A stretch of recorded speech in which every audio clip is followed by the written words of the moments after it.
1134 అనే కథ ఓ ముగ్గురితో మొదలవుతుంది. ఓ వ్యక్తి Lakshman alias Phani Sharma, Eric alias Gangadhar Reddy, Harsh alias Phani Bhargav అనే ముగ్గురు యువకుల్ని కిడ్నాప్ చేసి ఊరి చివర ఉన్న ఓ పోలీస్ గెస్ట్ హౌస్లో పడేస్తాడు. మీకు తెల్లారి వరకే టైం, ఆ తర్వాత మీరౌట్ అని చెప్పి వెళ్ళిపోవడంతో ఈ ముగ్గురికి ఏం చేయాలో తెలియదు. అసలు ఎందుకు కిడ్నాప్ చేశారని వాళ్ళ కథలని చెప్పుకుంటారు. ఈ ముగ్గురికి డబ్బులు అవసరం వస్తుంది. ఓ వ్యక్తి ఎరిక్కి డబ్బులిచ్చి ఏటీఎంలో ఉండే సీసీ కెమెరాలను హ్యాక్ చేసి పని చేయకుండా చేస్తాడు. లక్ష్మణ్కి బస్ స్టాప్లో ఉండే బ్యాగ్ తీసుకొచ్చి ఇవ్వాలని చెప్తాడు.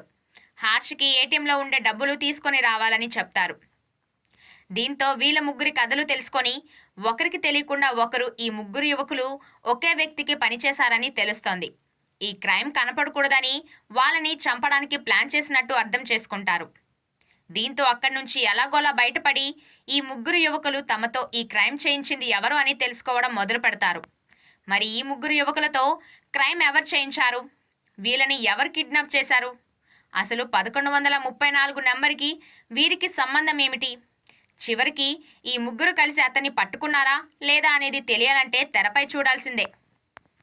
సినిమా విశ్లేషణ మొదట అంతా ముగ్గురు యువకుల్ని కిడ్నాప్ చేయడం, వాళ్ళ గురించి చెప్పడం, వాళ్ళు డబ్బుల కోసం ఎందుకు ఈ పని చేశారు, కిడ్నాప్ నుంచి ఎలా బయటపడ్డారు అనేది చూపిస్తారు.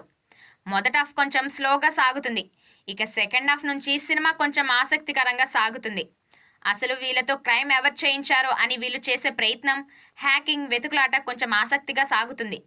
వీళ్ళ వెతుకులాటలో అన్ని 1134 నెంబర్కి కనెక్ట్ అవ్వడం, దాని గురించి వివరించే సీన్ చాలా బాగుంటుంది. చివరికి ఓ వ్యక్తిని పట్టుకోవడంతో కథ అయిపోకుండా చివర్లో ఓ ట్విస్ట్ ఇచ్చి కథని ఇంకొంచెం నడిపిస్తారు.